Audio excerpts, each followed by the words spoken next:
Ovo će biti piš života. Opa! A što ti kaže mama kad puštaš doma Miju? Pa šumanju. Bez pritiska. Bez pritiska, da, slobodno. Ma cijeli moj posao je meni veliki tulum. To je to, bilo je dosta ljenčarenja. Zato se okreni svojim putem kreni. Potušeni smo svi kao nešto jako dobri pjevači. To tako jednostavno ide. Još!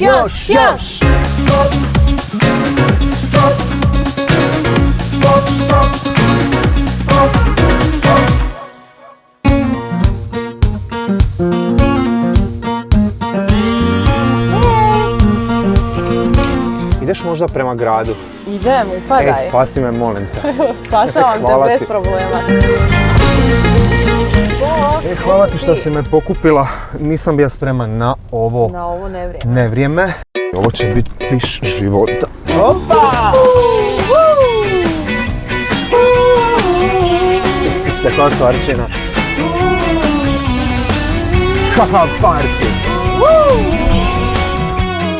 Se dobro zabavljaš snimajući svoje pjesme? Da. Meni se ovo čini kao da je to nekakav veliki tulum kojeg mi dobijemo mali dio, jel? Ma cijeli moj posao je meni veliki tulum. Imam osjećaj kao da sam još uvijek na faksu i ispitni su rokovi, ali jako dugo traju i ja sam čekam da neko dođe i kaže ok, ajde sad kreni nešto stvarno raditi. Evo takav je moj osjećaj. Ti to možda kažu roditelji? Ne, više ne. Više ne? Kad su prestali pitat kad ćeš naći pravi posao? Pa mislim klasični roditelji čim je došla zapravo financijska sigurnost. U tvojoj glavi sve je gotova stvar, a moj je život Hollywood. Unatrag sve mi uvijek krene kad se tebi ponadam. Baš si drag, još si draži kad te malo nigdje ne gledam. Koji si fakt završila? Završila sam prevoditeljski smjer engleskog i njemačkog jezika, ali sam ja imala više neku romantičnu predodžbu da ću ja dobiti prva, ne znam, novi dio Harryja Pottera u algoritmu. Da. Pa da ću ga onda ja prevoditi na hrvatski i da će to biti užasno zabavno i užasno avanturistički. Ja si dobila neki nepismeni tekst. Koji ima puno ekonomskih, medicinskih, pravnih pojmova. Sve ovo tebi blisko? Sve ovo meni jako blisko, da. I onda sam shvatila da ne, idem ja na estradu. Bravo ili ne, pokazat će vrijeme, ne? Tako je. Natoči isto piće, ne znam šta je, ali želim još. Gledaj me u oči, nazdravi, kada svane sve zaboravi. Kako idu dani u pandemiji, dani nenastupanja, pisanja nekih novih pjesama? Imala sam sve žive moguće faze, kao nekakav luđak od kad je počela pandemija. Izmijenile su se faze da sam ljuta, da sam sretna, da sam kreativna, da nisam kreativna, sve u svemu, sve redom i stalno se vrti u krug, ali sam u 2021. ovako odlučila, to je to, bilo je dosta ljenčarenja, idemo pisat nove pjesme. Da vidimo koliko si vješta u pisanju pjesama. Jel to sad malo dovođenje pred gotov čin? Skladamo impromptu pjesmicu. Može. Dam ti 3 akorda. Prekrasan je dan, vozimo se ovom cestom, nije bitno vrijeme ni mjesto, da se zabavimo. Kako je ovo pjesma bila? Plešem, sunce me grije, oblak s neba se smije. Sreća teče kroz moj mali stan. Kad pišeš pjesme, jel ti imaš da se nađeš usred dućana ili nešto i onda brzo diktafon dok kupuješ moću? Da. Nekad bude onako nešto znaš što si snimim na diktafon i onda poslije slušam, Bože šta je ovo, ali nekad stvarno bude dobro. A nekad bude doslovno jedna riječ koju neko kaže, rečenica koju čujem, najčešće dok zapravo ne razmišljam ni o čem pametnom. Dosta često bude pod tušem. Pod tušem smo svi kao nešto jako dobri pjevači. To tako jednostavno ide. Sva blaga ovog svijeta i duga topla ljeta gore na tvojim usnama. Noćas mi ljubav treba, vodi me sve do neba, dok more šapće zvijezdama. Kad si naučila svirat ukulele? Čak dosta kasno, sa 19 godina. Potaknuta YouTube-om jer sam gledala one Walk Off the Earth i oni su stalno imali ukulele i meni je to bilo toliko slatko. I onda mi je sestra za rođendan sa ekipom skupila novce i kupila ukulele. Solidan poklon, moram priznati. To je dobar poklon, jedan od boljih zapravo. Sigurno onaj kojeg najviše koristiš u današnjem životu. Pa da, i od kojeg sam najviše zaradila. Poklon koji se vratio. Da pišem s tobom iz početka, sve bih stao do posljednjeg retka. Bez straha svoju zvijezdu pratim, ne zna srce mudro zbrajati. Još jednom prvi put da volim, pustila bi opet da izgorim. Ko ne zna sebe dati, ničega se neće sjećati. Nešto što je jako zanimljivo za tebe kao pjevačicu je da si izdala knjigu. Mislim da je knjiga kao takva može biti velika motivacija mladima, zato što sam ja bila, rekla bi, dosta netipično mlado stvorenje. Uvijek sam bila jako emotivna, jako me sve živo pogađalo. Da mi je tad neko zapravo rekao da ću se baviti ovim poslom u kojem si konstantno na meti kritike svih i pod povećalom, ja stvarno ne bi vjerovala da ja to mogu i da sam uopće taj tip osobe. Tako da knjiga zapravo je baš neki coming of age proces gdje točno pokazujem ljudima i tu neku svoju ranjivost i kako sam uopće došla do toga da danas bez problema radim posao koji radim i onak istinski uživam u tome. Kad ću stići, nije važno ko to zna, važna je cesta do sna. Kako dolazi do tog da u svakoj tvojoj pjesmi ima neka životna pouka?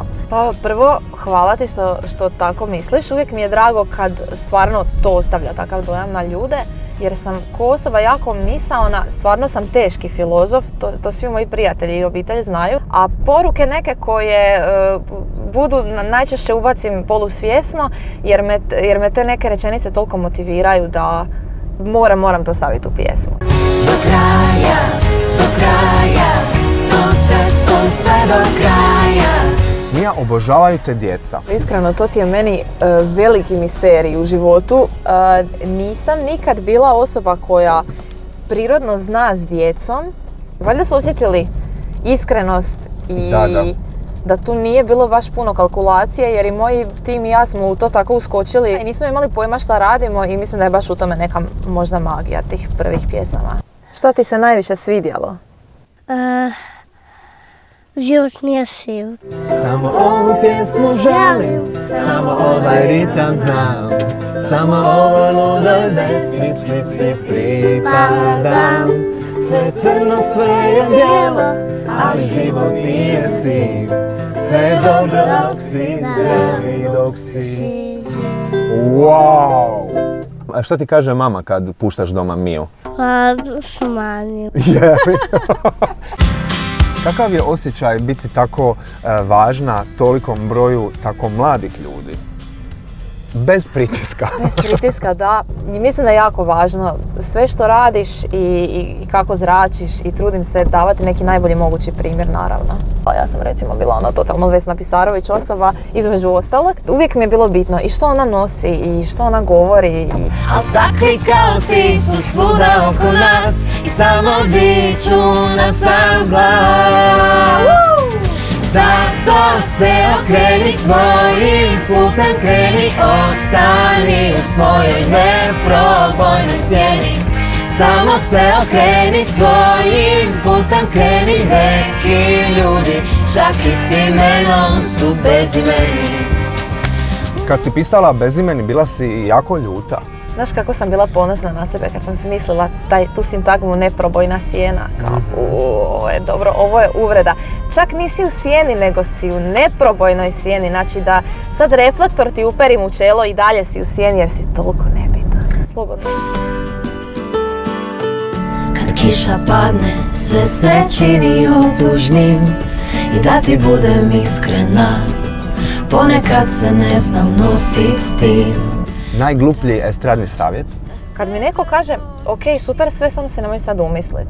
Ko se ikad namjerno umislio? Znači, ako si se umislio, pa znači ne kužiš da si se umislio. Ljudi valjda misle da sad ja jednog dana sjedim doma i onda shvatim, Isuse, pa da, ja sam se umislila. Idem sad to smanjiti. Idem se sad odmisliti. Znam da čak i glupa kiša ima svoje dobre strane i sve što sad je mokro, gdje je danas vjetar puho, sigurno će sutra biti suho. Zašto je dobro biti Mija Dimšić? Pa nekako na što sam najviše ponosna je moj mindset koji sam si sama izgradila, na kojem radim svaki dan i za koji uvijek kažem da apsolutno svako može raditi na njemu i da to svako može jer se niko nije rodio pozitivan i nasmiješan i vedar i veseo. Sve je crno, sve je bijelo, ali život nije siv. Sve je dobro dok si zdrav i dok si živ.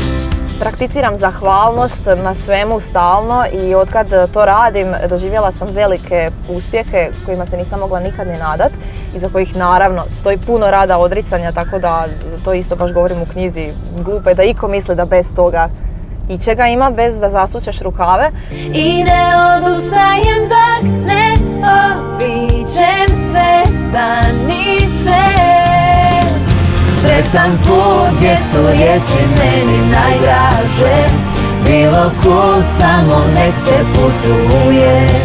Volim svaki dan i volim svoj posao, volim ljude koji su oko mene i bez obzira na to hoće danas neka pjesma biti hit, sutra neće, to su normalni usponi i padovi koje moraš prihvatiti u bilo kojem poslu, pa tako i u glazbenoj industriji. Jer te volim, jer te volim, jer te volim najviše. Ali onak, ako si ti na kraju dana uvijek zadovoljan sa samim sobom, to je život. To je to. Nema dalje. Kod kuće daj mu